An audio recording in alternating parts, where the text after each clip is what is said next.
Welcome to another episode of Erik Wait Whiskey Studies, and in this video, going to do a review of the Glenallachie 12-year-old Speyside Single Malt Scotch Whisky.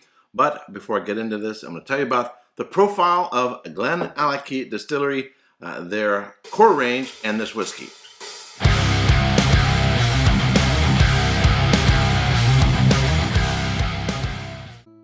Glenallachie Distillery is located in the heart of Speyside at the foot of Ben Rennes in the northeast of Scotland.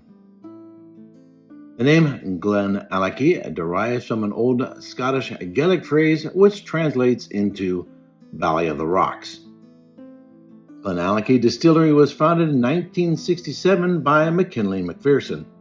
In July 2017, Sheavis Brothers agreed to sell Glenallachie to former Ben Riach Master Distiller Billy Walker, Tricia Savage, and ex-Inverhouse distillers Graham Stevenson, who came together to form the Glenallachie Distillers Company.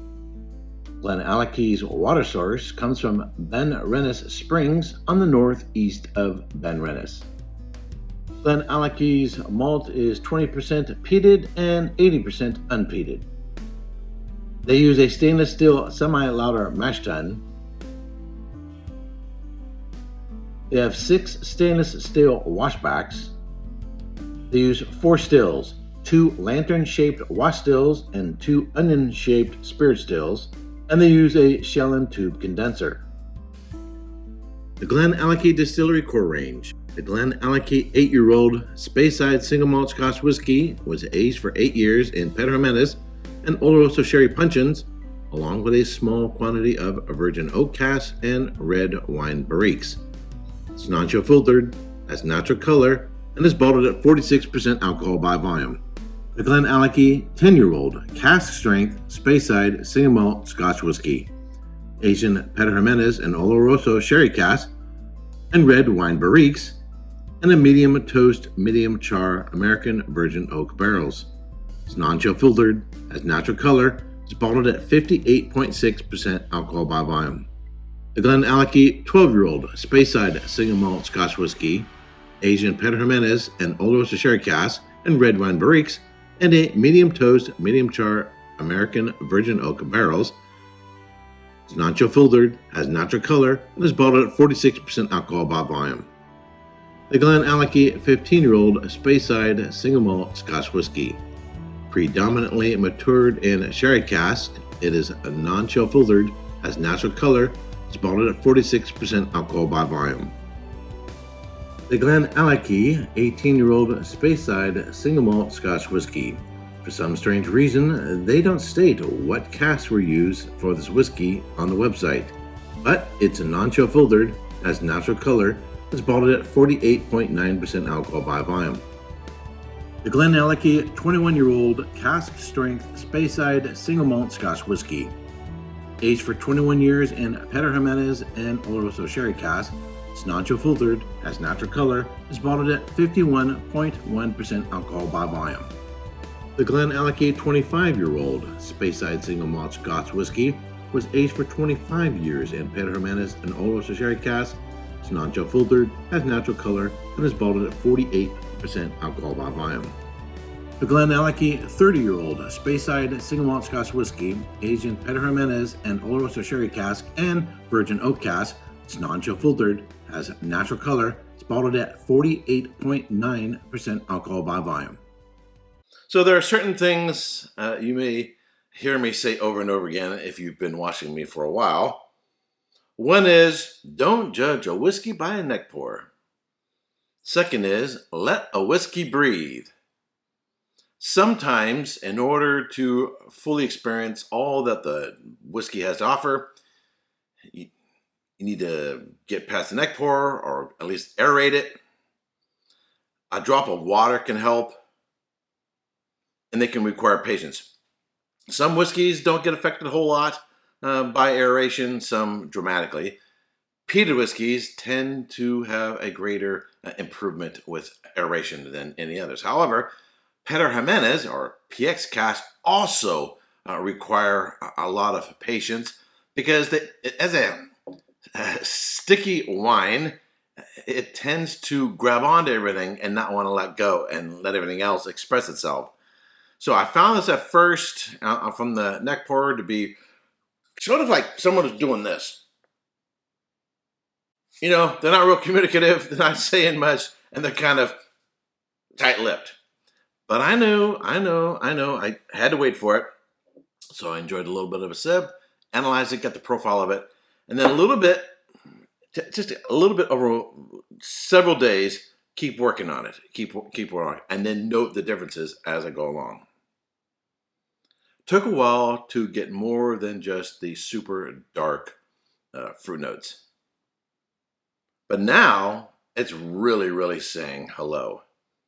The bottle has been open for 5 days, and each day I've had just a little bit. So that PX Cask is finally saying, okay, I'm going to let the other players here make themselves known. Get super rich, dark fruit notes. Plums, prunes. The Oloroso starts saying, hey, I'm here too. I'm also in here. You know, the big loud guy, you know, he's not the only one in here. Then you get some of the dried figs, dates, raisins. That's more from the Oloroso. Chocolate, big time. I was getting dark chocolate from the very beginning. Now I'm getting a little bit more towards a milk chocolate. The spice is really, really, really nice. Some a little bit of cinnamon, perhaps a little bit of clove. There's actually now a slight herbal note. Hints of coffee, caramel, vanilla. But in terms of, other than rich, dark black fruit notes, I don't get any other fruits. Maybe just a hint of dried orange. Again, that would be coming from the Oloroso. On the palate.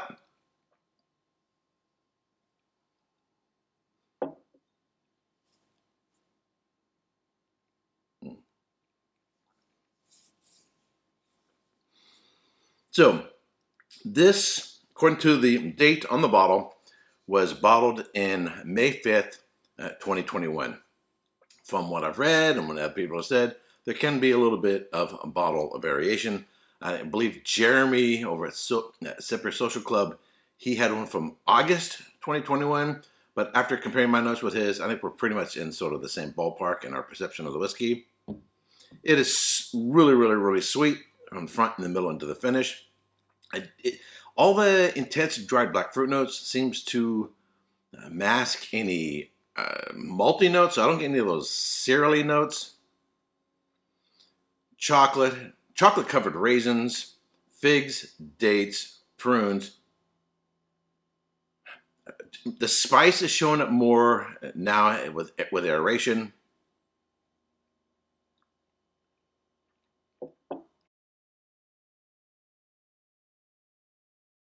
When I was first tasting it, it seemed really, really, really hot. Now, not so much.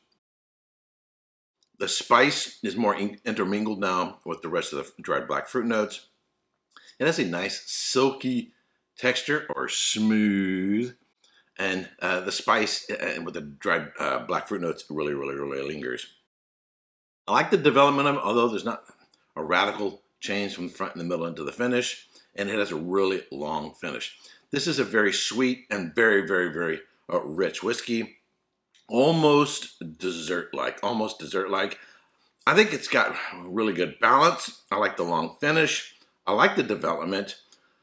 I wish it had some lighter tones, not just super, super, super dark and broody. I wish it had some lighter tones in there. Maybe, this is my personal preference. The ratio of the Oloroso and Pedro Jimenez influence could be dialed back a little bit. I would like a little bit more on the Oloroso. I prefer PX as an accent note rather than a dominating character, but it's still an absolutely fantastic whiskey. This is superb. In my neighborhood, it goes for $75. I would say there's probably a lot of whiskeys, qualitative wise, that would be 100, $125 more than this. So it's not necessarily a bargain per se, but it's still an absolutely fantastic whiskey. When I'm going to give it in terms of score, I'll go solid 90 points. A solid 90 points. What do I want to get it even higher? As I said, a little more counterbalance with the Oloroso and the Pedro Jimenez. But actually, but other than that, it's absolutely superb. So if you like watching my videos, I would greatly appreciate it if you would subscribe if you haven't already, and give it a thumbs up, and ring the bell to be notified when I go live or post a new video. Until next time, Slàinte. Hey, don't forget to subscribe and check out these other whiskey videos.